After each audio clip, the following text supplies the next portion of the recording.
আমাদের মাবুদ এক নবীর উম্মত, জীবন বিধান এক, ওই শিবানী কোরআন। আমাদের আল্লাহ এক নবীর উম্মত, জীবন বিধান এক, ওই শিবানী কোরআন। তবে কেন এক হে মুসলমান,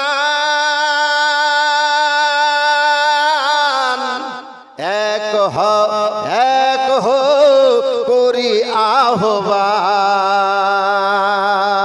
তবে কেন এক হে মুসলমান,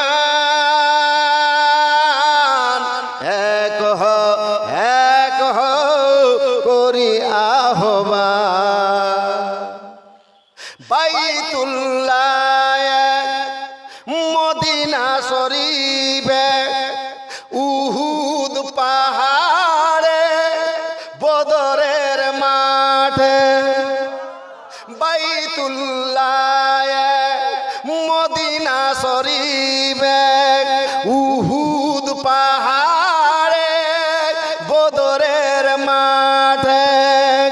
একটাই তো জীবন আর একটাই মরণ, একটাই তো জীবন আর একটাই মরণ। মিলে মিশে একই সাথে একটাই প্রাণ। তবে কেন এক হে মুসলমান, এক হো করি আহ্বান। তবে কেন এক হে মুসলমান, এক হো করি আহ্বান। আমাদের মাবুদ এক নবীর উম্মত, জীবন বিধান এক, ওই শিবানী কোরআন। আমাদের আল্লাহ এক নবীর উম্মত, জীবন বিধান এক, ওই শিবানী কোরআন। তবে কেন এক হে মুসলমান, এক হো করি আহ্বান। তবে কেন এক হে মুসলমান, এক হো করি আহ্বান। আর নিজের মধ্যে কিলাকিলি নয় ভাই, বাপ দাদা যা করে গিয়েছে আসো সেই লাইনে। নাজাতের একটাই রাস্তা, সেটা হলো আহলে সুন্নাতুল জামাত। জোরে বলুন। নাজাত প্রাপ্ত দল একটাই, সেটা হলো আহলে সুন্নাতুল জামাত। যদি তাই হতো, আজকে যে আরবের নিয়ে বড় বড় কথা বলো, আরবের ইতিহাস জানো, আজকে কেন চুপচাপ হয়ে গেছে ফিলিস্তিনের মুসলমানদের উপরে নির্যাতন? একটা স্টেটমেন্ট এখন পর্যন্ত সেই সৌদি আরব থেকে পাওয়া গেল না। বলবে না, কারণ ওই আমেরিকার দুইটা জরব সন্তান। কয়টা? দুইটা। একটা হলো ইসরায়েলের ইহুদি। ইসরায়েল হলো একটা জরব সন্তান, আর সেই আমেরিকার পাউচাটা দালাল হলো সৌদি আরব। ওই দিক থেকে হলো এরা চাস্তো ভাই। ফলে ওই ফিলিস্তিনের উপরে মুসলমানদের এবং গাজার উপরে যে মুসলমানদের উপরে নির্যাতন হচ্ছে না, সৌদি আরব কোনো কথা বলবে না। এই যুবক, একবার এই চোখগুলো খুলো, কপালের চোখটাকে খোলো। বর্তমানের যুগে সঠিক দুধ মানুষ কোথায় যাচাই বাছাই করে খাচ্ছে, তুমি নিজের ঈমানটাকে এই বর্তমানের যুগে আপনার কম্পিউটারের যুগে যাচাই বাছাই করে নিজের ঈমানটাকে পরিশুদ্ধ করতে পারো না ভাই। আউযু বিল্লাহি মিনাশ শাইতানির রাজীম।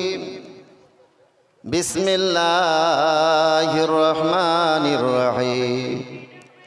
ইয়া আইয়ুহাল্লাযীনা আমানু কু আনফুসাকুম আহলিকুম নারান। আমার আল্লাহ পাক রব্বুল ইজ্জত বলেন, হে মুমিন, তোমরা নিজেরাও জাহান্নাম থেকে বাঁচো। হে ঈমানদারেরা, তোমরা জাহান্নাম থেকে নিজেরাও বাঁচো এবং নিজের পরিবার পরিজনকে জাহান্নামের আগুন থেকে বাঁচাও। জোরে বলুন। তোমরা নিজেরাও জাহান্নাম থেকে বাঁচো এবং নিজের পরিবার পরিজনকে জাহান্নাম থেকে বাঁচাও। উক্ত আয়াত দ্বারা প্রমাণিত হলো, যাই বাপ তার কর্তব্য হলো তার সন্তান সন্ততিকে জাহান্নামের আগুন থেকে বাঁচাবে, স্বামী স্ত্রীকে জাহান্নাম থেকে বাঁচাবে। যারা বাড়ির অভিভাবক তারা বাড়ির যতগুলো সদস্য আছে সেই সদস্যগুলোকে জাহান্নামের আগুন থেকে বাঁচাবে। কিন্তু একটু ভ্রুক্ষেপ করেন তো, আমরা কি চেষ্টা করেছি? বাঁচিয়েছি আমাদের সদস্যগুলো, বাড়ির যতগুলো সদস্য আছে তাদেরকে জাহান্নাম থেকে বাঁচাবার চেষ্টা করেছি? আদৌ চেষ্টা করে নাই। বাপ কোন রকম নামাজ পড়ে, বাপ কোন রকম নামাজ পড়ে, কিন্তু বেটা বেটি নামাজ পড়ে, বেটা বেটি নামাজ পড়ে না। অনেক জায়গায় দেখবেন স্বামী নামাজ পড়ে, স্ত্রী নামাজ পড়ে না। পক্ষান্তরে আবার বিপরীত হয় কি, মহিলারা অনেকে স্বামী নামাজ পড়ে, স্ত্রী নামাজ পড়ে, কিন্তু স্বামী নামাজ পড়ে না। এমনও মহিলা আছে যে নিজে 5 ওয়াক্তের নামাজের সাথে সাথে তাহাজ্জুদের নামাজও পড়ে, কিন্তু তার স্বামী শুক্রবারের জুম্মার নামাজও পড়ে। এরকম ফ্যামিলি আছে কি নাই? এইগুলো হলো স্বার্থপর স্বামী আর স্বার্থপর স্ত্রী আর স্বার্থপর বাপ, স্বার্থপর মা। বলে কেমন করে? প্রমাণ করে দিচ্ছে আপনাদেরকে। আপনি বাপ, দুনিয়াতে আপনার ছেলের যদি একটা আঙ্গুল কেটে যায়, আপনি বাপ কান্না করেন, বেটা কি করে আঙ্গুলটা কাটলি, কেমন করে কাটলো? তাড়াহুড়া করে অ্যাম্বুলেন্স ভাড়া করে আপনি সদর আপনার কোনো হসপিটালে নিয়ে যান। ডাক্তারের হাত পা ধরে বলেন যেমন করে হোক আমার ছেলের আঙ্গুলটাকে জোড় লাগিয়ে দেন। হে মুসলমান, দুনিয়ার সামান্য এইটুক কষ্ট আপনার ছেলের আপনি দেখতে রাজি নয়, অথচ আপনার ছেলে আপনার চোখের সামনে। আপনি নিজেই তো নামাজ পড়েন, বন্দগি করেন, ইবাদত বন্দগি করেন জান্নাতে যাওয়ার জন্য, কিন্তু আপনার চোখের সামনে আপনার বেটা বেটি দিনের দিন জাহান্নামের আসামি হয়ে যাচ্ছে, আসামি হয়ে যাচ্ছে। আপনি কেমন স্বার্থপর বাপ, আপনি কেমন স্বার্থপর মা, যেই ছেলেটার দুনিয়াতে একটা আঙ্গুল কেটে গেলে আপনি দেখে থাকতে পারতেন না। আপনার গাফলাতির কারণে আপনার ছেলেটাকে, আপনার মেয়েটাকে আপনার চোখের সামনে জাহান্নামের আগুনে পোড়ানো হবে। বলেন সেদিন কি করে সহ্য করবে? অথচ আপনি নিজে জান্নাতে যাওয়ার জন্য নামাজ পড়ছেন, নিজে ইবাদত বندگی করছেন, কিন্তু আপনার ছেলে জাহান্নামে যাক, আপনার বেটি বেপরদা করে জাহান্নামে যাক, দরকার নাই। অথচ যদি আপনাকে বলা হয় আপনার বেটা বেটিকে আমি খুব ভালোবাসি, ভালোবাসেন, কচ্ছু ভালোবাসেন, যদি ভালোবাসতেন তাহলে আমার আল্লাহর এই কথার উপরে আমল করতেন। ইয়া আইয়ুহাল্লাযীনা আমানু কু আনফুসাকুম ওয়া আহলিকুম নারা। জোরে বলুন, হে মুমিন, তোমরা নিজেরাও জাহান্নাম থেকে বাঁচো এবং নিজের পরিবার পরিজনকে জাহান্নাম থেকে বাঁচাও। তো নিজে তো জান্নাতে যাওয়ার জন্য ভোর 4টার সময় উঠে ঠান্ডার দিনে উজু করে নামাজ পড়েন, অথচ পাশের ঘরেই আপনার ছেলে মোবাইল নিয়ে ব্যস্ত। আর মোবাইল বর্তমানে ছেলেদের জীবন ধ্বংস করে দিল, পাগল হয়ে গিয়েছে যুব সমাজ। কি রাত 12টা, কি রাত 1টা, খালি মোবাইল নিয়ে পাগল। হঠাৎ করে ছেলে পেলে চিল্লি উঠছে, একটা চিৎকার মারে দিচ্ছে, বাপ মা তখন মৌলবীর কাছে দৌড়াচ্ছে, হাজি আপনাদের কাছে তাবিজ পাওয়া যাবে না? কিসের তাবিজ জি? কইয়েন না, আমার ছেলেটা হঠাৎ করে রাইতে যেন চমকি উঠছে। তাবিজ ওই যে মেয়ে ছেলেরা মশলা বাটে, একটা ছোট এত বড় হয় আর একটা বড় হয়ে গেলে কি বলে? শিল, পাটা শিল। তো তাবিজ নয়, পাটা শিলটা যদি গলায় ঝুলিয়ে দেন তবু এই রোগ ছুটবে? ছুটবে না। আগে থেকে ভ্রুক্ষেপ করেন না, তৈরি করেন ছেলেকে। আমার রাসূলুল্লাহ ছেলেকে তৈরি করার সিস্টেম শিখিয়েছে আপনাকে, কিন্তু কই কোনোদিন তো চেষ্টা করেন না। অনেক স্বামী নামাজ পড়ে, স্ত্রী নামাজ পড়ে না, আছে না এরকম ফ্যামিলি? আর আমার স্ত্রী আমাকে খুব ভালোবাসে, আর আপনারাও কয়েন, অনেক সময় মারাও কয় যে আমার স্বামী আমাকে খুব ভালোবাসে। কে বলে ভালোবাসে? এটা ভালোবাসা বলে যে স্বামী জান্নাতে যাওয়ার জন্য নামাজ পড়ছে আর স্ত্রী জাহান্নামে জ্বলুক? স্ত্রী জান্নাতে যাওয়ার জন্য নামাজ পড়ছে আর স্বামী জাহান্নামে জ্বলুক? এটা ভালোবাসা বলে? যদি স্বামী স্ত্রীর প্রকৃত ভালোবাসা দেখতে চান তাহলে উভয়ের একটা কর্তব্য আছে এই দুনিয়াতে। বলে কি কর্তব্য?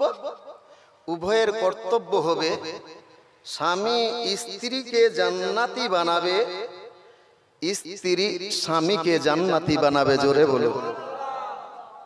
যদি স্বামী স্ত্রীর ভালোবাসা বহিঃপ্রকাশ করতে চান তাহলে আপনি যদি নামাজি হয়ে থাকেন স্বামী, আর আপনার স্ত্রীকে আপনি অত্যন্ত ভালোবেসে থাকেন, মুখের কথা নাই, মন থেকে ভালোবেসে থাকেন, তাহলে আপনার মন বলবে, হ্যাঁ অমুকের মা তুমি কেন নামাজ পড়ছো না? তুমি কেন নামাজ পড়ছো না? দেখো দেখো, তোমাকে আমি অত্যন্ত ভালোবাসি, তোমাকে ছাড়া আমি থাকতে পারবো না, তোমাকে খুব ভালোবাসি। সুতরাং আমরা যেইভাবে দুনিয়াতে স্বামী স্ত্রী হয়ে আছি না, আমার ইচ্ছা হলো আমরা মরার পরেও যেন তুমি আর আমি জান্নাতে স্বামী স্ত্রী হিসাবে থাকি। জোরে বলুন। নৈতিক দায়িত্ব হলো স্বামীর, নৈতিক দায়িত্ব হলো স্ত্রীকে এই কথাগুলো বোঝানো যে দেখো আমি তোমাকে অত্যন্ত ভালোবাসি, তোমাকে ছাড়া থাকতে পারবো না। আমি তো নামাজ বন্ধকি করে জান্নাতের রাস্তা পরিষ্কার করছি, কিন্তু তুমি যে নামাজ না পড়ার কারণে, পর্দা না করার কারণে দিনের দিন তুমি জাহান্নামের লোকড়ি হয়ে যাচ্ছ। সুতরাং তুমি থাকবে জাহান্নামে, আমি থাকবো জান্নাতে। না, এটা মেনে নেওয়া যাবে না। তুমিও নামাজ বন্ধকি করো, তুমি আর আমি, আমরা উভয়ে যেন জান্নাতের মধ্যে স্বামী স্ত্রী হিসাবে থাকতে পারি। জোরে বলুন। মা বোনদেরও নৈতিক দায়িত্ব হলো স্বামী যদি নামাজ না পড়ে, স্ত্রীর কর্তব্য হলো, স্বামী আমার, আমি আপনাকে খুব ভালোবাসি, খুব ভালোবাসি। খালি ইংরেজিতে আই লাভ ইউ বললে ভালোবাসার বহিঃপ্রকাশ পায় না।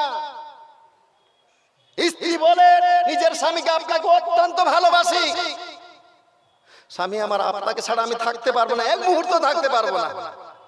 স্বামী আমার উদ্দেশ্য হলো যেইভাবে দুনিয়াতে আমরা স্বামী স্ত্রী হয়ে আছি, মরার পরেও যেন আমরা স্বামী স্ত্রী হয়ে জান্নাতে থাকতে পারি। জোরে বলে।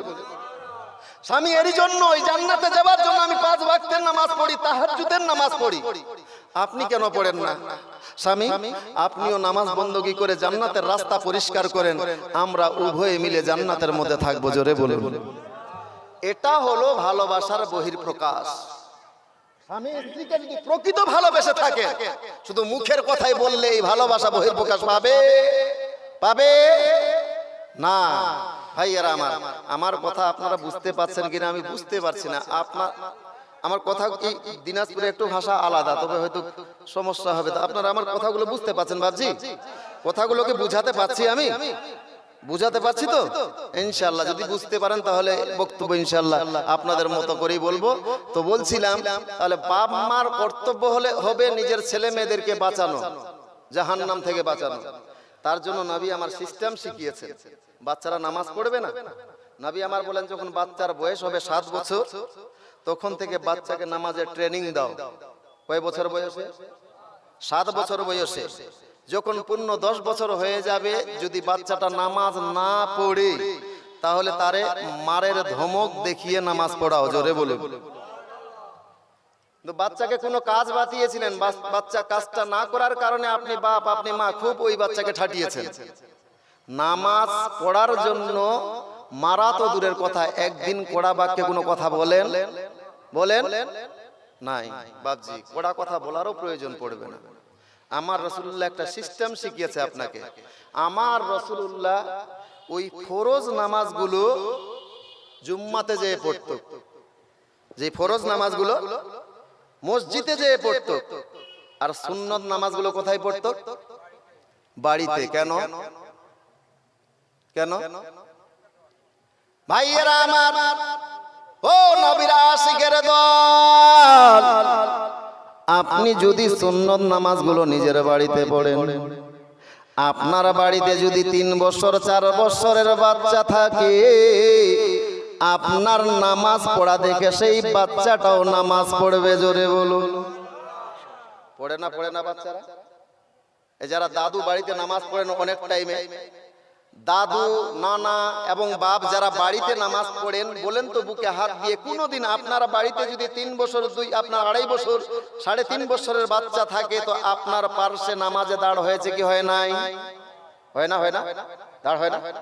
হ্যাঁ, পর্দার আড়ালের মা, আপনাদেরও দৃষ্টি আকর্ষণ করছি রে মা, ধ্যান দিয়ে শুনেন। যদি আজকের ওয়াজটা শুনেন, আপনার কিসমত চমকে যাবে, আপনার ঈমান তাজা হয়ে যাবে।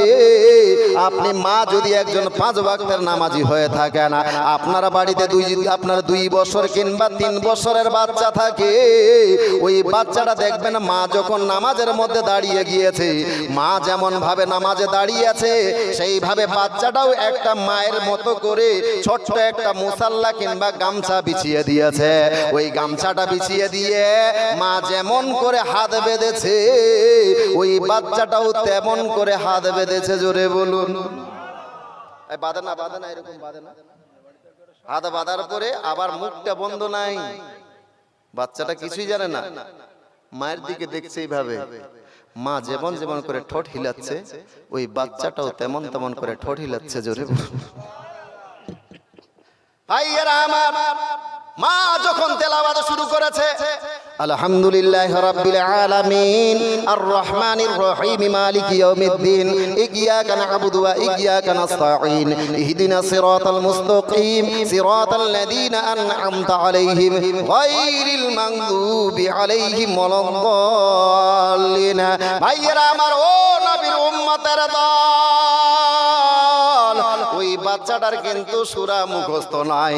মা যখন এইরকম করে সূরা তেলাওয়াত করে, ওই বাচ্চাটাও মায়ের ঠোঁটের দিকে তাকায়। মা যেমন যেমন করে ঠোঁট হিলায়, ওই বাচ্চাটাও তেমন তেমন করে ঠোঁট হিলায়। মা যখন সূরা শেষ করার পর রুকুর মধ্যে চলে যায়, বাচ্চাটাও মায়ের দেখে আপনার রুকুতে চলে যায়। মা যখন রুকু থেকে দাঁড়িয়ে যায়, সামি আল্লাহু লিমান হামিদা বলে, বাচ্চাটাও মায়ের মতো করে দাঁড়িয়ে যায়। এইবারে মা যখন সেজদায় চলে যায়, বাচ্চাটাও মায়ের মতো করে সেজদায় চলে যায়। তবে মা থেকে একটু ভিন্ন সেজদা করে। কেমন করে সেজদাটা করে রে বাবা? আপনারাও দেখেছেন, মা নিজের নাক আর কপালটা মাটির মধ্যে ঠেকিয়ে সেজদা করে। কিন্তু ওই 2 বছর 3 বছরের বাচ্চাটা ওই মায়ের মতো সেজদা করে না। ওই বাচ্চাটা মায়ের দিকে তাকিয়ে তাকিয়ে, মায়ের ডান দিকে যদি থাকে, তাহলে বাচ্চাটা এই নাক আর কপাল ঠেকায় না, বরঞ্চ এই ডান কান আর ডান গালটা এইভাবে মাটির মধ্যে ঠেকিয়ে ঠেকিয়ে মায়ের দিকে তাকিয়ে তাকিয়ে সেজদা করে। কথা ঠিক না বলা? নবীর উম্মতের দল, যদি বাচ্চাটা অথবা বাম দিকে থাকে, তাহলে ডান কান নয়, বরঞ্চ বাচ্চাটা এই ডান নয় বাম কান আর আপনার বাম গালটাকে এইভাবে মায়ের দিকে তাকিয়ে তাকিয়ে সেজদা করে।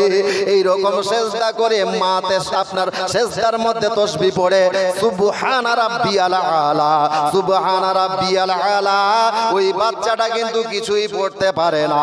ওই বাচ্চাটা শুধুমাত্র মায়ের মতো করে ঠোঁট হিলায়। নবীর উম্মতের দল, এইভাবে নামাজ পড়লে আপনার আপনার বাড়িতে লাভ কি হবে? আমার আল্লাহ পাক রব্বুল ইজ্জত ফেরেশতাদেরকে ডাক দিয়ে বলে, হে ফেরেশতারা দল, দেখো দেখো আজকে আমার বান্দি নামাজে খাড়া হয়ে গিয়েছে, যাও যাও তাড়াতাড়ি করে সেই বান্দির খবর নিয়ে আসো। হে পর্দার আড়ালের মা, এইবারে আল্লাহর ফেরেশতা আপনার বাড়িতে এসে উপস্থিত, আপনার বাড়ির খবর নিয়ে আমার আল্লাহর কাছে যে উপস্থিত, আমার আল্লাহ বলবে ফেরেশতা তাড়াতাড়ি করে বলো তুমি কি দেখে আসলে? ওই টাইমে ফেরেশতা বলবে আল্লাহ একজন তোমার বান্দি নামাজের মধ্যে দাঁড়িয়ে আছে, এশারের টাইমে আপনার বান্দি নামাজে দাঁড়িয়ে আছে। আমার আল্লাহ বলবে রে ফেরেশতার আমার বান্দির খবর পরে বলিও, আমার বান্দির পাশে যে 2 বছর কিংবা 3 বছরের একটা বালক আছে, ওই বালকের খবর আগে বলো, ওই বাচ্চাটার খবর আগে বলো। ফেরেশতা বলবে আল্লাহ ওই বাচ্চাটার খবর কি শুনবা? ওই বাচ্চাটার খবর কি শুনবা? আমার আল্লাহ বলেন বান্দা, হে ফেরেশতা আমি দেখছি বাচ্চাটাও যে মায়ের সঙ্গে নামাজ পড়ছে। ফেরেশতা বলবে আল্লাহ না না, বাচ্চাটা নামাজ পড়ে না, বরঞ্চ ওই বাচ্চাটা মায়ের সঙ্গে খেলা করছে। আমার আল্লাহ বলবে ফেরেশতা তুমি বলছো বাচ্চাটা খেলা করছে, কিন্তু আমি তো দেখছি বাচ্চাটা মা যেমন ভাবে রুকু করছে বাচ্চাটাও তেমন ভাবে রুকু করছে, মা যেইভাবে সিজদায় গিয়ে সিজদায় তাসবিহ পড়ছে বাচ্চাটাও তেমন তেমন করে সিজদা পড়ছে, তেমন তেমন করে তাসবিহ পাঠ করছে। এইবারে ফেরেশতা বলবে আল্লাহ না না, বাচ্চাটা কিছুই পড়ে না। বলল কে বলছে বাচ্চাটা কিছু পড়ে না? আমি যে আল্লাহ দেখছি বাচ্চাটার মায়ের ঠোঁট যেইভাবে হিলছে ওই বাচ্চাটারও ঠোঁট তেমন করে হিলছে। এইবারে ফেরেশতা বলবে আল্লাহ ওই বাচ্চাটা এমনি এমনিতেই ঠোঁট হিলাচ্ছে, ওই বাচ্চাটা মূলত কিছুই পড়ে না। আমার আল্লাহ বলবে ফেরেশতা তাহলে বলো ওর মা বর্তমানে সিজদায় কি পড়ছে? আমার আল্লাহর ফেরেশতা বলবে ওর মা সিজদায় বর্তমানে পড়ছে সুবহান রাব্বিয়াল আলা, ওর মা পড়ছে সুবহান রাব্বিয়াল আলা। আমার আল্লাহ বলবে ফেরেশতা বলো বাচ্চাটা কি পড়ছে? আল্লাহর ফেরেশতা বলবে আল্লাহ বাচ্চাটা কিছুই পড়ে না। আমার আল্লাহ বলবে ফেরেশতারা তো আমি আল্লাহ বাচ্চাটার এইভাবে নামাজ পড়া দেখে আমার আরশ খুশি হয়ে গিয়েছে। সুতরাং এক কাজ করো, ওই বাচ্চাটা কিছু পড়ুক চাই না পড়ুক, ওই বাচ্চার মা যতবার সিজদার মধ্যে সুবহান রাব্বিয়াল আলা বলবে অতগুলো নেকি ওই বাচ্চাটার আমলনামায় লিখে দাও। ওই বাচ্চাটা কিছু পড়ুক চাই না পড়ুক, ওর মা সিজদার মধ্যে যতবার সুবহান রাব্বিয়াল আলা সুবহান রাব্বিয়াল আলা পড়বে অতগুলো নেকি ওই বাচ্চাটার নেক আমলনামায় লিখে দাও। জোরে বলুন। ফেরেশতা বলবে আল্লাহ বাচ্চাটা তো কিছুই পড়ে না, নামাজ পড়তে গেলে সূরা লাগবে, আপনার দুয়া লাগবে, ও তো কিছুই জানে না। আল্লাহ তারপরে সবচাইতে যেটা প্রয়োজন নামাজ পড়তে গেলে উজুর প্রয়োজন, বাচ্চাটা তো উজুও করে না, উজুও তো করে নাই। আমার আল্লাহ বলল হয় ফেরেশতারা দল ওই বাচ্চাটা উজু করুক চায় না করুক, ওই বাচ্চাটা কিছু পড়ুক চায় নাই পড়ুক, ওই বাচ্চার মা নামাজ পড়তে গিয়ে যতগুলো নেকি হবে অতগুলো নেকি ওই বাচ্চাটার নেক আমলনামায় লিখে দাও। জোরে বলুন। বুঝতে পারলেন কথাটা? উজু করুক চাই না করুক, কারণ নাবালিগ বাচ্চার উপরে ইবাদত ফরজ নাই। এই নাবালিগ অবস্থায় বাচ্চারা যেটাই নেক কাজ করবে এই নেক কাজটা তাদের গণ্যিত হবে, তাদের আমলনামায় লেখা হবে নাবালক অবস্থায়। আর এই নাবালক অবস্থায় বাচ্চারা যে নেকিটা করবে এই নেকিটা কে পাবে? নাবালক অবস্থায় যে বাচ্চারা নেকি করবে এই নেকিটা তার বাপ মায়ের আমলনামায় লিখে দেওয়া হবে। জোরে বলুন। নাবালক অবস্থায় বাচ্চা যদি কোনো নেক কাজ করে সেই সওয়াবের আপনার হকদার কে হবে? বাম্মা। ও মুমিন, নেক কাজ করলে বাপ মা এর সওয়াব পাবে, আর গুনাহ করলে নাবালক বাচ্চারা যদি গুনাহ করে 24 ঘন্টায় কার্টুন দেখে, 24 ঘন্টায় মোবাইলে যদি গান শুনে, 24 ঘন্টায় যদি ফ্রি ফায়ার খেলে, 24 ঘন্টায় যদি আপনার পাবজি খেলে, এই গুনাহটা বাম্মা পাবে না। অথচ আপনি 5 ওয়াক্তের নামাজ পড়ে ভাবছেন আমি জান্নাতি, আমি তো নামাজ পড়ি, কিন্তু আপনার ছেলের কারণে, আপনার ওই বাচ্চার কারণে আপনার আমল বরবাদ হয়ে যাচ্ছে। ভোর 4টার সময় কি পুষ মাস কি মাঘ মাসের ঠান্ডা, কত কষ্ট করে ইবাদত করতে গেলেন, আপনি ঠান্ডা পানি দিয়ে উযু করে ইবাদত করতে গেলেন, কিন্তু আপনার ছেলের কারণে, আপনার মেয়ের কারণে আপনার সেটা মাইনাস হয়ে যাচ্ছে। একবারও ভুলক্ষেপ করলেন না। ভাইয়েরা আমার, আমি বুঝবার চেষ্টা করছি কিন্তু বুঝতে পারি না এই খালি মেহফিলের মধ্যে কি করে আপনাদেরকে বুঝাবো। ওই ভাইজানরা তো মনে রাগ করে উঠে চলে যাচ্ছে। ভাই কি রাগ করলা তোমরা? রাগ করলা, করো গারা, আমার কি হবে? হাদিস কোরআনের কথা যদি আপনি মুসলমান আপনাকে না ভালো লাগে তা কাকে ভালো লাগবে বলে? এই হাদিস ও কোরআনের আলোচনা করতে যদি আপনাকে রাগ লাগে তাহলে আমরা কাদের বুঝাবো? আপনারাই বলে। হাদিস ও কোরআনের আলোচনা দিয়ে কাদের বুঝাবো? হিন্দুদের বুঝাবো? কাদের বুঝাবো? খ্রিস্টানদের বুঝাবো? কাদের? বৌদ্ধদের বুঝাবো? আমাদের নৈতিক দায়িত্ব তো এটাই যে হাদিস কোরআনের আলোচনায় আমরা মুসলমান ভাই বোনদের বুঝাবো। তো হাদিস কোরআনের আলোচনা আপনি মুসলমান, আপনাকে যদি ভালো না লাগে তাহলে কার ভালো লাগবে? হিন্দুদের ভালো লাগবে? আপনি মুসলমান, আপনাকে যদি ভালো না লাগে তাহলে কাদের ভালো লাগবে? খ্রিস্টানদের ভালো লাগবে? বৌদ্ধদের ভালো লাগবে? ভাইজান রাগ করিয়েন না, আপনাদের দুশমন আমি নয়। একটাই টার্গেট, এতগুলো কথার বলার পিছনে উদ্দেশ্য হলো আমরা সবাই যেন জান্নাতে থাকতে পারি, জাহান্নামে না যাই। জোরে বলুন। আমরা সব ভাই যেন জান্নাতে থাকতে পারি, জাহান্নামে না যাই। এই মৌলবিগুলো আপনাদের দুশমন নয়।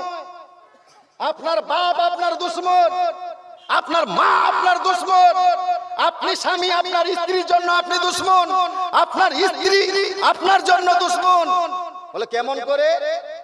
আপনার বাপ চায় না যে আপনি জান্নাতে যান, আপনার মা চায় না যে আপনি জান্নাতে যান, আপনার স্বামী আপনার স্ত্রী চায় না যে আপনার স্বামী কি বলে স্বামী যেন জান্নাতে যায়, স্বামী চায় না যে তার স্ত্রী যেন জান্নাতে যায়। যদি চাইতো তাহলে বেহায়া বেপরদার সহিত স্ত্রী কোমর খুলে, পিঠ খুলে, মাথার চুল খুলে রাস্তায় ঘুরে বেড়াচ্ছে। কেন বলে না? আর আমরা মৌলবীরা কেন সবসময় বলছি মহিলাদেরকে পর্দা করতে হবে? কোমরের অঙ্গ স্বামী ছাড়া কেউ দেখতে পাবে না? এই পিঠের অঙ্গটা, মুসলমান ঘরের বেটি এখন এমন ব্লাউজ পরছে গোটাই পিঠটা মনে হয় ফুটবল খেলা মাঠ। অথচ আপনার স্ত্রী আপনার চোখের সামনে যেই অঙ্গগুলো কেবল মাত্র দেখার অধিকার হলো নিজের স্বামী ছাড়া অন্য কোনো পরপুরুষ দেখতে আর পরপুরুষ তো দূরের কথা, নিজের বাড়ির লোক যেমন নিজের দেওর, নিজের ভসুর, নিজের শ্বশুর পর্যন্ত এই সমস্ত অঙ্গ দেখাতে পারে, দেখতে পারে না। কিন্তু স্ত্রী কোমরের অঙ্গ খুলে আপনার বহরমপুর যাচ্ছে, আপনাদের দমকলে যাচ্ছে, পিঠের অঙ্গ খুলে স্বামীর সামনে দিয়ে পিঠের অঙ্গ খুলে একটা বারো স্বামী আপনার নিষেধ করে না, এই কোমরের অঙ্গ আমি দেখবো, গোটাই দুনিয়াকে দেখাতে পারবা না। এই পিঠের অঙ্গ আমি দেখবো, তোমার লম্বা লম্বা চুল আমি দেখবো। আমার যেইগুলো দেখার অধিকার সেইগুলো জিনিস তুমি অন্য কোন পরপুরুষকে দেখাতে পারবা? এক হাত জমি নিজের ভাইকে দিতে চান না? এক হাত জমি আপনার ভাই নিয়ে নিলে আপনি কত ঝগড়া ঝামেলা করেন। যেই সমস্ত অঙ্গ, কোমরের অঙ্গ, পিঠের অঙ্গ, মাথার চুল কেবলমাত্র দেখার অধিকার হলো আপনি স্বামী, আপনি ছাড়া অন্য কোনো পরপুরুষ দেখতে পারে না, সেই জিনিসগুলো গোটাই দুনিয়াকে দেখাচ্ছে আপনার স্ত্রী। আপনি কেমন স্বামী? মানা করলেন না কেন? আমি দেখবো রাইতের গভীরে, কাউকে দেখানো যাবে না? বাপজি রাগ করিয়েন না, হেদায়েতের উদ্দেশ্যে বলছি। তার মানে কি ওর স্বামী চায় না যে আমার স্ত্রী জান্নাতে যায়? ওর স্বামী চায় না তার স্ত্রী জান্নাতে যায়, জ্বলুক গা জাহান্নামে। কিন্তু আমরা মৌলবীরা এত গালি দেওয়ার পর ওই কথাগুলো বলছি না? কেন বলছি? বলার উদ্দেশ্য হলো মা আপনারা রাগ করিয়েন না, কেন বলছি মা, হয়তো ভাববেন যে এটা মৌলবি কোথা থেকে চলে আসলো, দিনাজপুর থেকে এত কড়া কড়া কথা বলছে। না মা, কড়া কথা বলার উদ্দেশ্যটা শুনে। আমার নবীর একজন সাহাবিয়া হযরতে আব্বাস, কেন পর্দার জন্য মা বোনদেরকে আমরা বারবার পর্দার জন্য বলছি কেন, একটা হাদিস শুনেন ছোট ছোট। হযরতে ইবনে আব্বাস, কি বললাম, ইবনে আব্বাস। প্রথমত সাহাবীর সংজ্ঞা শুনেন, সাহাবীর সংজ্ঞা শুনেন। সাহাবী কাকে বলে? সাহাবীর সংজ্ঞা জানেন? সাহাবী কাকে বলে? যারা নবীকে দেখে ঈমান নিয়ে এসেছে, যারা নবীকে দেখে নবীর পিরিয়ডে ঈমান নিয়ে এসেছে, তাদেরকে কি বলা হয়? সাহাবী। আর সাহাবীর পরে হলো তাবেঈ। কি বললাম? তাবেঈ। তাবেঈর সংজ্ঞা, তাবেঈর সংজ্ঞা হলো যেই ব্যক্তি সাহাবীদের দেখে ঈমান নিয়ে এসেছে। কাদের দেখে? সাহাবীদের দেখে ঈমান নিয়ে এসেছে। তা হযরতে ইবনে আব্বাস ইনি একজন হলেন সাহাবী। ওই সাহাবী একজন তাবেঈর সঙ্গে গল্প করছেন। গল্পটা কি? হযরতে ইবনে আব্বাস বলছে, তুমি জান্নাতি মহিলা দেখতে চাও? তো ওই তাবেঈ বলছে, জান্নাতি মহিলা এই দুনিয়াতে? বললো হ্যাঁ আছে। বললো কই? তো একটা বৃদ্ধা মহিলা, কোমর কুকড়িয়ে গিয়েছে, ওই মহিলাটা হেঁটে যাচ্ছে। হযরতে ইবনে আব্বাস বলছেন, ওই যে দূরে রমণী হেঁটে যাচ্ছে না, ওই বৃদ্ধা মহিলাটা হলো জান্নাতি মহিলা। জোরে বলুন। সেই মেয়েটা জান্নাতি মহিলা। তাবেঈ যেমনি ভাবে এই কথা শুনতে পাওয়া, ও বলতে লাগলো, তাহলে একটু বলেন ওই মেয়েটার মধ্যে এমন কি গুণাবলী আছে, কি কারণে সে জান্নাতি? হযরতে ইবনে আব্বাস বলছে যে ওই মেয়েটার শরীরের মধ্যে একটা রোগ আছে, যে রোগটার নাম হলো মির্গি। কি রোগ বললাম? মির্গি রোগ হয় বাবজি আপনাদের এলাকায়? এই রোগটা বলেন ভালো না খারাপ? খারাপ না? হ্যাঁ, নবীর উম্মতের দল, মির্গি রোগের ওই রোগী। ওই বৃদ্ধা মহিলার শরীরের মধ্যে আছে মির্গি রোগ। ওই মেয়েটা, হযরতে ইবনে আব্বাস বলেন যে ওই মেয়েটাকে একদিন আমার রাসূলের দরবারে আমি দেখেছিলাম। আমার রাসূলের দরবারে গিয়ে বলতে লাগলেন, ইয়া রাসূলুল্লাহ, ইয়া হাবিবাল্লাহ, হুজুর নবী গো, আপনি একটু আমার জন্য দোয়া করে দেন। জোরে বলুন। কার দরবারে দোয়া করতে বলছেন? নবীর দরবারে। আচ্ছা বলেন দেখি, আমার নবী যেই দোয়াটা করবেন সেই দোয়াটা কবুল হবে কি হবে না? আমার নবী যেই দোয়াটা করবেন সেই দোয়াটাই কবুল হবে। আমার নবীর দুয়ার জন্য হাত উঠাতে দেরি, আমার আল্লাহর কাছে দোয়া কবুল হতে দেরি হবে না। জোরে বলুন। কিন্তু ওই মেয়েটা বলতে পারতো, ইয়া রাসূলুল্লাহ, ইয়া হাবিবাল্লাহ, হুজুর আমার শরীরের মধ্যে মির্গি রোগ আছে, আমার জন্য একটু দোয়া করে দেন যে আল্লাহ যেন আমারে সুস্থ করে দেয়।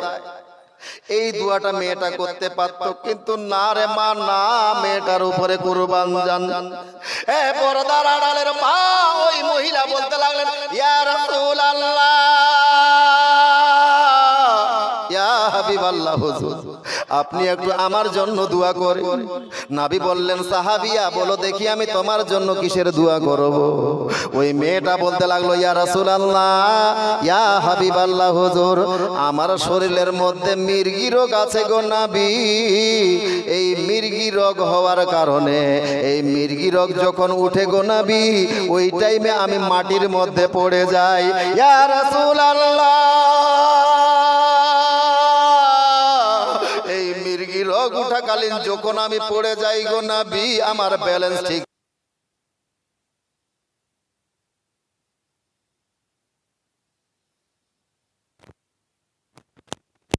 ইয়া রাসূলুল্লাহ, আমি বেপরদা হয়ে যাই। ইয়া রাসূলুল্লাহ, আপনি আমার জন্য এতটুকু দোয়া করেন গো নবী। আমি যখন এই পর্দা কি বলে মির্গি রোগ যখন আমার শরীরের মধ্যে উঠবে, ওই মির্গি রোগ অবস্থায় যখন আমি পড়ে যাব গো নবী, আমার এতটুকু যেন হুঁশ থাকে, আমার কাপড় চোপড়গুলো যদি ছেড়ে যায়, আমি যেন নিজের ওই কাপড় চোপড়গুলো দিয়ে ঢাকিয়ে নিজের অঙ্গটাকে ঢাকিয়ে পর্দা করতে পারি। জোরে বলুন। মেয়েটার উপরে কুরবান। মেয়েটা বলতে পারতো যে নবী গো আপনি এই দোয়া করেন যেন আমার এই শরীরের মির্গি রোগ ভালো হয়ে যায়, কিন্তু না না, মেয়েটা এই মির্গি রোগের উপরে প্রাধান্যতা দিচ্ছে জাহান্নামের আগুনের কষ্ট। জোরে বলুন। মেয়েটা জানে যে মির্গি রোগ হওয়ার কারণে আমি দুনিয়াতে কষ্ট পাবো, কিন্তু বেপরদা হওয়ার কারণে যদি কোনো পরপুরুষে আমার এই দেহ অঙ্গগুলোকে দেখে নেয় তাহলে আমি বড় গুনাহগার হয়ে যাব, এই গুনার কারণে আমাকে জাহান্নামের লোকড়ি হতে হবে। মেয়েটা মির্গি রোগ এত বড় একটা রোগ, এই মির্গি রোগের উপরে আপনার জাহান্নামের আগুনকে প্রাধান্যতা দিয়েছে। জোরে বলুন। ও গো নবীর উম্মতেরা হয়ে আজ দিশাহারা,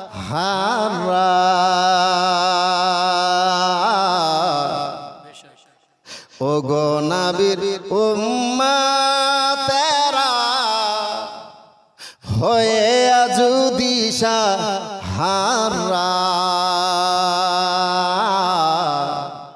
কোরআন হাদিস ছেড়ে চলো যখন যাহা চায় মনে, নবী বিনে কে তোরাবে পুলসেরা তো মিজানে, নবী বিনে কে তোরাবে পুলসেরা তো মিজানে। চলো চলো চলো মুমিন চলো নবীর সন্ধানে, নবী বিনে কে তোরাবে পুলসেরা তো মিজানে, নবী বিনে কে তোরাবে পুলসেরা তো মিজানে। নবী আমার জীবন ভরে উম্মতের লাগি কান্না করি, নবী আমার জীবন ভরে এই দিনের লাগি কষ্ট করে, দন্দন শহীদ করিলেন ওহুদেরই ময়দানে, নবী বিনে কে তোরাবে পুলসেরা তো মিজানে, নবী বিনে কে তোরাবে পুলসেরা তো মিজানে। চলো চলো চলো মুমিন চলো নবীর সন্ধানে, নবী বিনে কে তোরাবে পুলসেরা তো মিজানে। এমন মায়ার নবী আমার পিতা মাতা নাই যে তাহার,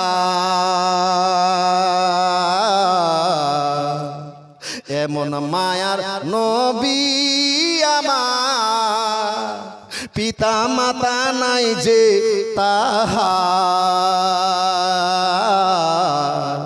তারপরও কত মারা মারলো তারে বেঈমানে, নবী বিনে কে তোরাবে পুলসেরা তো মিজানে, নবী বিনে কে তোরাবে পুলসেরা তো মিজানে। এই পর্দার আড়ালের মা আপনাদের রাগবার উদ্দেশ্যে এই কথাগুলো বলে নাই রে মা, কেবলমাত্র একটাই টার্গেট, আমরা সবাই জান্নাতে যেন থাকি, জাহান্নামে যেন না যাই রে মা। কারণ আপনি একজন মা, আপনার উপরে এই সমাজ বড় আশা করে। আপনি মা যদি ভালো হতে পারেন তাহলে আপনার পেট থেকে যেই সন্তানটা হবে সেই সন্তানটাও ভালো হবে। মা যদি একজন কোরআনওয়ালা হতে পারে তাহলে তার পেট থেকে সন্তানটাও কোরআনওয়ালা হবে। মা যদি একজন 5 ওয়াক্তের নামাজি হয় তাহলে বাচ্চাটাও 5 ওয়াক্তের নামাজি হবে। আপনি যদি একটা ভালো সন্তানকে সমাজে দিতে পারেন, ওই বাচ্চাটা যখন সমাজের মধ্যে চলাফেরা করবে আপনার একটা সন্তানের দেখে তার 10-12টা বন্ধু শিখবে, আর ওই 10-12টা বন্ধু যখন সমাজের মধ্যে চলাফেরা করবে রে মা, ওই 10-12টা সন্তান যখন আপনাদের সমাজের মধ্যে চলাফেরা করবে ওই 10 জনের দেখে 100 জন শিখে যাবে। জোরে বলুন। একটা মা যদি ইচ্ছা করে গোটাই গ্রামের পরিবেশ চেঞ্জ করে দিতে পারে। জোরে বলুন। একটা মা, মা এই জাতি আপনার উপরে বড় আশাবাদী। আপনি একজন শুধু মা হয়ে থাকলে হবে না, আপনি সমাজকে একটা ভালো পুত্র উপহার দিবেন। যেই বাচ্চাটার দেখে সমাজ শুধরাবে, এটা সম্ভব না অসম্ভব? সম্ভব না অসম্ভব? বলতে হবে, কথা বলতে হবে। সম্ভব না? ইতিহাস শোনেন নাই? একটা মা এই ভারতে এমন একটা সন্তান পাঠিয়ে দিল যে গোটাই ভারতের নকশাটাই পাল্টিয়ে দিয়েছে। জোরে বলুন। সেই মাটার নাম উম্মুল ওয়ারা। জোরে বলুন। কি বললাম না? আচ্ছা, নামটা মায়ের নাম হইলেও তো নামটা বুঝতে পারবেন না, তবে এইবারে বুঝতে পারবেন। একটু যদি ইঙ্গিত করি আপনাদেরকে। আচ্ছা, আপনারা আজমির শরীফে গিয়েছেন কোনোদিন? গিয়েছেন? কেউ কে গিয়েছেন? বাপ একটু হাত উঠান তো। একজন, দুইজন। আচ্ছা, আজমিরে কি কারণে গিয়েছিলেন? কে আছে ওখানে? কে আছে? খাজা গরিব নওয়াজ, খাজা মঈনুদ্দিন চিশতি আছে না? ইনার ইতিহাস জানেন? হযরতে খাজা মঈনুদ্দিন এই ভারতে এসে একটা নয়, দুইটা নয়, কতগুলো বেঈমানকে কলমা পড়িয়ে মুসলমান করেছে জানা আছে? জানা নাই? হযরতে খাজা গরিব নওয়াজ, ইনার মায়ের নাম হলো উম্মুল ওয়ারা। জোরে বলুন। এই উম্মুল ওয়ারা এমন একটা সন্তান এই খাজা গরিব নওয়াজকে দিলেন, যার চরিত্র দেখে এই ভারতের মধ্যে যখন ইসলাম প্রচার করতে আসেন, উনি বল্লম ফারসা নিয়ে আসেন নাই, তলোয়ার নিয়ে আসেন নাই। এক হাতে খোদার কালাম কোরআন শরীফ, অপর হাতে আমার রাসূলুল্লাহর হাদিস শরীফ। জোরে বলুন। এই খাজা গরিব নওয়াজের চরিত্র দেখে ভারতের একজন নয়, দুইজন নয়, 90 থেকে 96 লক্ষ বেঈমান কলেমা পড়ে মুসলমান হয়ে গিয়েছে। জোরে বলুন। কতগুলো বললাম? 90 থেকে 96। এই পশ্চিম বাংলার মানুষ, মুর্শিদাবাদের মানুষ, আপনারাও নিজের কপালের উপর নাজ করেন। হযরতে খাজা গরিব নওয়াজ আমাদের এই পশ্চিম বাংলাতেও পাও রেখেছে। জোরে বলুন। এই পশ্চিম বাংলাতে পাও রেখেছে। এই পশ্চিম বাংলা আর ওই বাংলাদেশ তখন এক ছিল।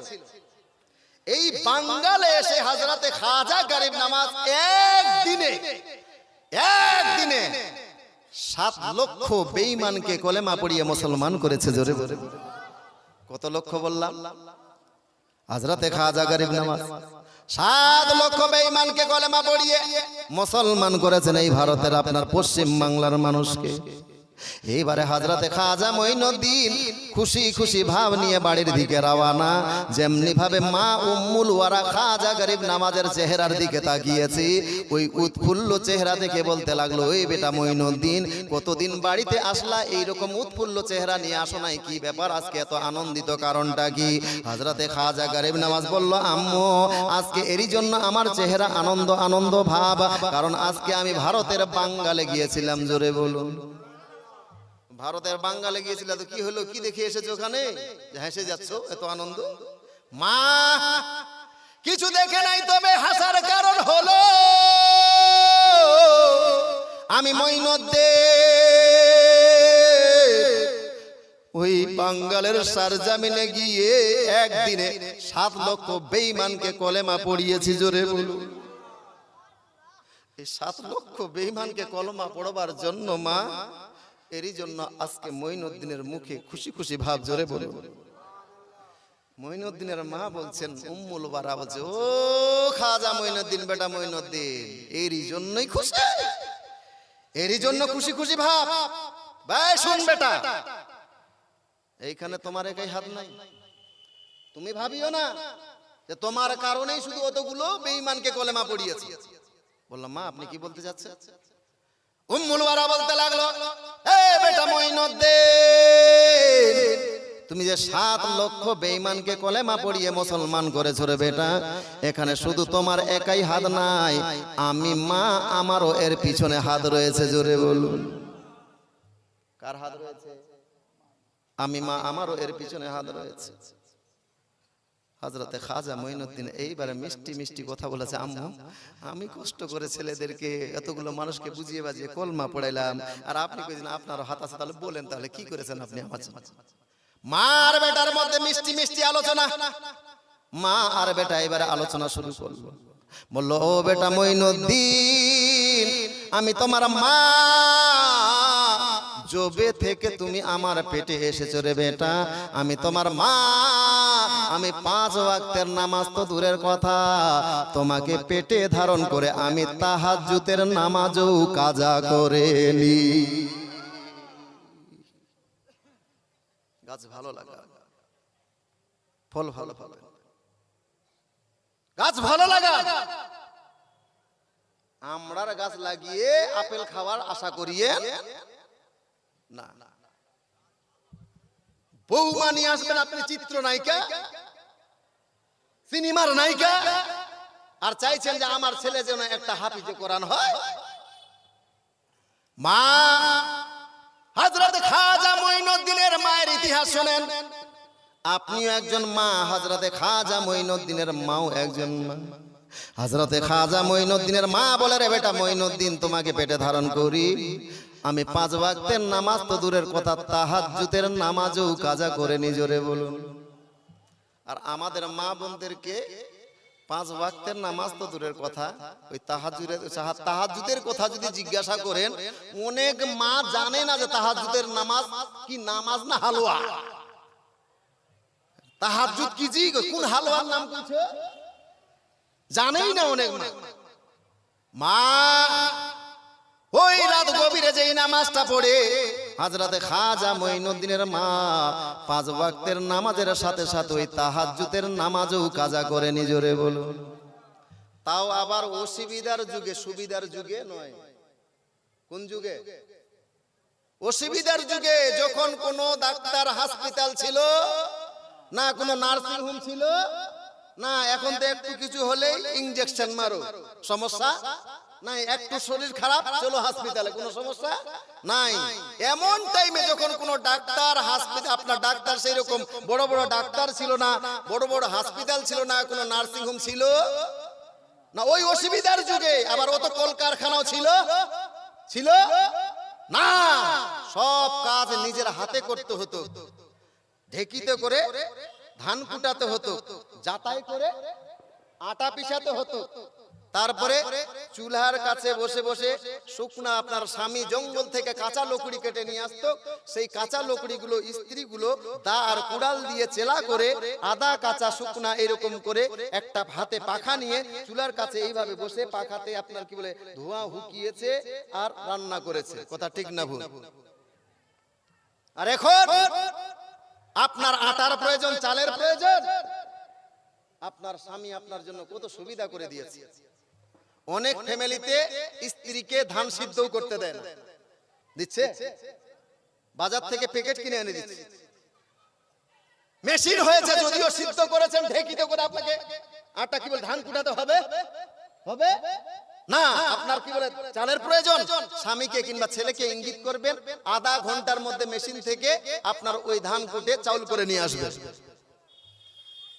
আটার প্রয়োজন, যাতায়াতে করে আটা আপনাকে কি বলে পিষাতে প্রয়োজন পড়বে না, আটার প্রয়োজন, স্বামীকে ইঙ্গিত করবেন। এক প্যাকেট আপনার 25 টাকা বা 30 টাকাতে এক প্যাকেট আপনার গমের আটা বা আপনার কোনো আটা ওই দোকান থেকে কিনে এনে দিবে। দিচ্ছেন কি দিচ্ছেন না? হ্যাঁ, ওই যাতায়াতে করে কুটাতে হচ্ছে না। তারপরে আমার মা বোনেরা বর্তমানে ওই যুগে কি করতো, আপনার কাঁচা লকড়ি নিয়ে এইভাবে পাখা নিয়ে চুলা ধরাইতো। আর এখন বর্তমানে স্বামী কষ্ট করে রোজগার করে মাথার ঘাম পায়ে ফেলে 5200 টাকা কিংবা আপনার 7500 টাকা খরচ করে 2টা গ্যাস সিলিন্ডার কিনে দিয়েছে।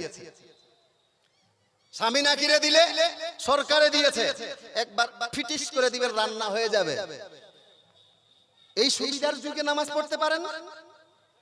এই সুবিধার যুগে বাহানা করছে, ছেলেদেরকে গুনাহগার বানাচ্ছে যে মৌলভী সাহেব মন তো চাইছে যে কি কইব, আমার ছেলেটা বারবার পেস্তাব করে দিচ্ছে।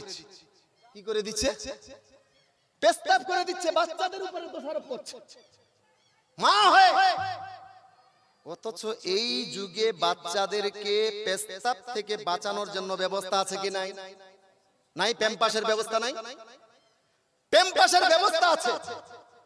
ওই যুগে হযরতে খাজা গরিব নামাজের যুগে কোনো প্যাম্পাসের ব্যবস্থা ছিল না। যতবার বাচ্চা পেস্তাব করেছে মায়ের কাপড়ে, মারা কাপড় পরিবর্তন করে করে নতুন নতুন কাপড়ে অথবা ওই কাপড়টাকে ধুইয়ে শুকিয়ে আবার নামাজ পড়েছে, তবুও নামাজকে কাজা হতে দেয় নাই। জোরে বলুন। আর কি সুবিধা চান বলেন না? আর কি সুবিধা চান? এই সুবিধার যুগে আপনার নামাজ কি করে কাজা হয়? এই কথাগুলো বাস্তব বলছেন, আপনারা রাগ করছেন।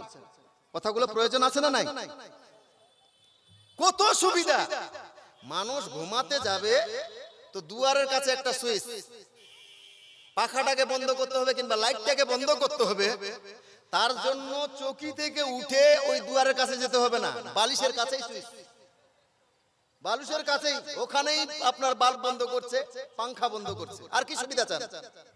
এই সুবিধার যুগে যদি আপনার নামাজ কাজা হয়, এই সুবিধার যুগে যদি আপনি নামাজ না পড়তে পারেন, তাহলে কাল কিয়ামতের দিবসে আপনার কি অবস্থা হবে আপনি জানেন না?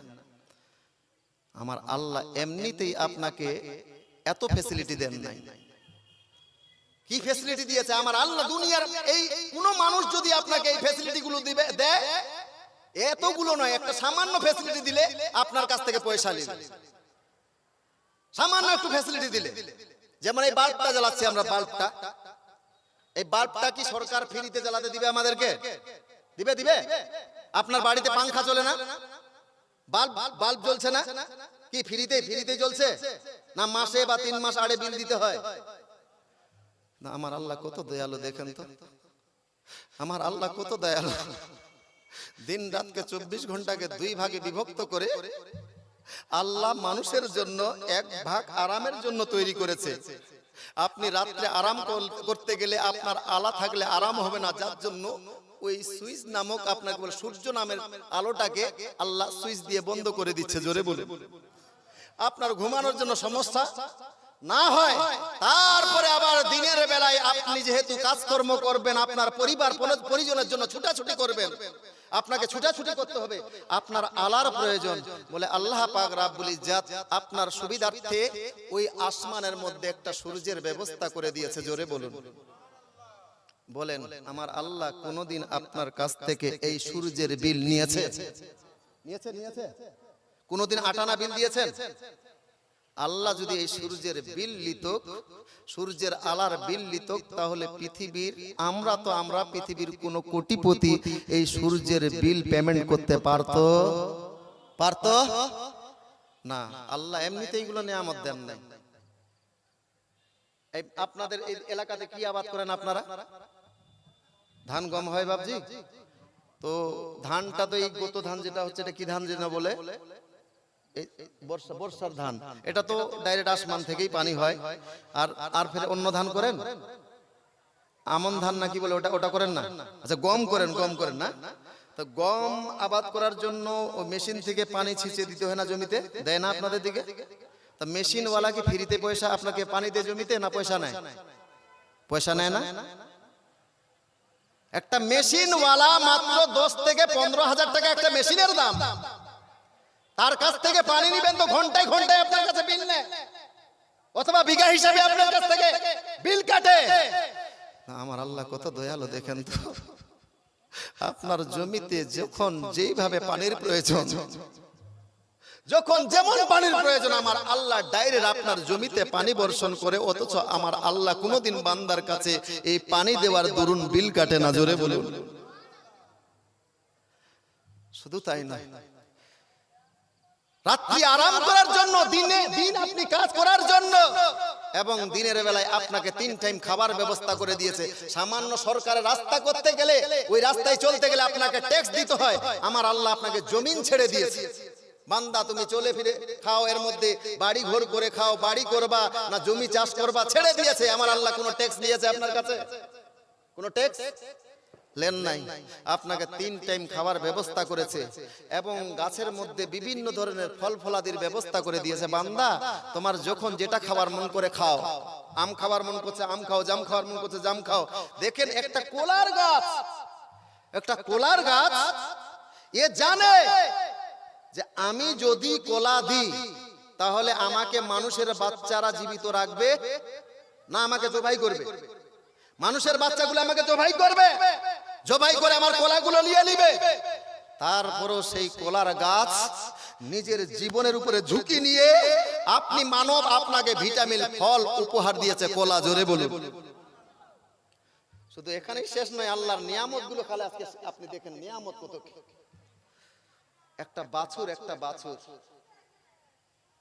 সবে মাত্র 2 থেকে 3 মাস বয়স বাছুরটা, ওই বাছুরটাকে সারা রাত ধরে এইভাবে খুঁটির কাছে একটা বেঁধে রেখেছেন, একটা 2-3 হাত দড়ি দিয়ে ওই খুঁটির সঙ্গে বেঁধে রেখেছে। বাছুরটা মায়ের দিকে তাকাচ্ছে, গভীর রাত্রিতে ক্ষুধা লেগেছে, মায়ের দিকে তাকিয়ে তাকিয়ে চোখের পানি ফেলছে আর বলছে, আম্মু আম্মু আম্মু আমাকে একটু দুগ্ধ দাও, আমাকে একটু দুগ্ধ দাও, আমি ক্ষুধার জ্বালা সহ্য করতে পারি না। সেই ভোর বিকাল 4টার সময় আমার মনিব আমাকে বেঁধে রেখেছে, মা এই রাত্রে ক্ষুধার জ্বালা আমি সহ্য করতে পারি না, মা আমার একটু দুগ্ধ দাও, আমাকে একটু দুগ্ধ দাও। মা বলছে, খবরদার বাবা ধন, আমার কাছে দুগ্ধ চাইস না, আমি তোমাকে দুগ্ধ দিতে পারবো না। বাছুরটা বলছে, মা কেন দিতে পারবেন না, ওইগুলো তো আমারই জন্য। বাছুরের মা বলল, রে বাবা জানি, ভালো করে জানি এইগুলো তোমারই জন্য, কিন্তু আমার আল্লাহ প্রথমত আমাদেরকে আদমের সন্তানের খেদমতের জন্য তৈরি করেছে। জোরে বলো এ বাবা ধন, যতক্ষণ পর্যন্ত ওই আদমের সন্তানরা, মানুষের বাচ্চারা আমার দুগ্ধটাকে দহন করে তাদের পেটে না দিয়েছে, এ বাবা ধন তুমি যদি আমার দুধের জন্য কান্না করে মরে যাও রে বেটা, আমি মা তোমার এক ফোঁটা দুগ্ধ দিতে পারবো না। একটা মাসুম বাচ্চার কাছ থেকে দুগ্ধ কেড়ে খেয়েছেন আপনি। বাছুরটা ঘাস খাইতে জানে না, খড় খাইতে জানে না, মায়ের কাছে কেঁদে কেঁদে বলছে, মা কেন দিবেন না, আমি খড় খাইতে জানি না, আমি তো ঘাস খাইতে জানি না, ওই দুগ্ধে তো আমারই হক রয়েছে। বলছে, বাবা ধন ঠিক জানি তো তোমারই হক রয়েছে, তবে আল্লাহ প্রথমত আমাদেরকে মানুষের সন্তানের খেদমতের জন্য তৈরি করেছে, এই আদমের সন্তানের খেদমতের জন্য তৈরি করেছে। যতক্ষণ পর্যন্ত তারা দুধটা দহন করে তাদের পেটে না দিয়েছে, আমি মা তোমারে দুগ্ধ দিতে পারবো না। সকাল 10টার সময় বাচ্চাটা বহু আশা আকাঙ্ক্ষা করে যখন এই গোলার দড়িটা ছেড়ে দিয়েছে, মনিব মায়ের ওলানে যে মুখ লাগিয়েছে, সারা রাত ধরে দুগ্ধ পান করতে পারে না, মনের ইচ্ছাই দুগ্ধ পান করবে, কিন্তু আপনি মানুষের বাচ্চা ভালো করে একটা ওলানের দুধও আপনি টানতে দেন না, এবার কান ধরে টান মেরেছেন, একটা টান মেরেছে, আবার দ্বিতীয় ওলানে মুখ লাগিয়েছে, ওই ওলানটাও ভালো করে, ওই ব্যাগটাকেও ভালো করে চুষতে দেন নাই, আবার কান ধরে টান মারেছে, আবার একটা বেতের মধ্যে মুখ লাগিয়েছে, ওটাকেও ভালো করে টানতে দেন নাই। ওই দুগ্ধটা কেড়ে আপনি মানুষ খেয়েছেন, আপনি ভাবছেন ফ্রিতে এইগুলো আল্লাহ দিয়েছে, কোনো হিসাব লাগবে না, একটা বাছুরের কাছ থেকে দুগ্ধ কেড়ে খেয়েছে, খেন্ত তো এখানেই হন নাই, পরক্ষণে ওই বাছুরের মাটাকে জবাই করে তার গোশত খেয়েছে, বাছুরটা একটু বেড়ে উঠেছে, ওই বাছুরটাকে জবাই করে তার গোশত খেয়েছে, মুরগা মুরগি হাঁস মুরগা মুরগিকে জবাই করে তার গোশত খেয়েছেন। মুরগি একটা ডিম দিয়েছিল বংশ বিস্তার করার জন্য, সেই ডিম থেকে বাচ্চা ফোটাতে দেন নাই, সেই ডিমটাকে হয়তো মামলাট করে খেয়েছে অথবা সিদ্ধ করে খেয়েছে।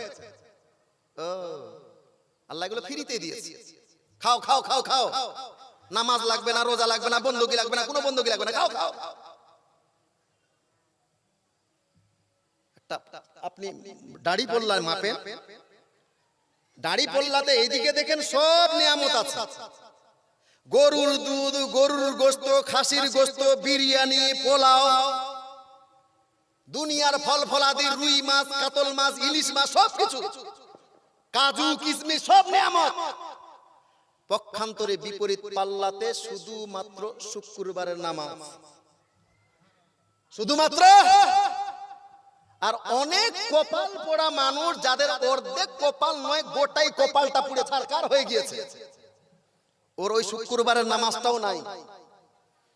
বলেন কিয়ামতের দিবসে আমার আল্লাহ যখন বলবে কাঠগড়ায় দাঁড় করিয়ে, এই বান্দা বলো, এই শুধুমাত্র শুক্রবারের নামাজ পড়ার জন্য একটা অবলা জানোয়ার বাছুরের কাছ থেকে তোমাকে দুধ কেড়ে খেতে বলেছিলাম, শুধুমাত্র শুক্রবারের নামাজ পড়ার জন্য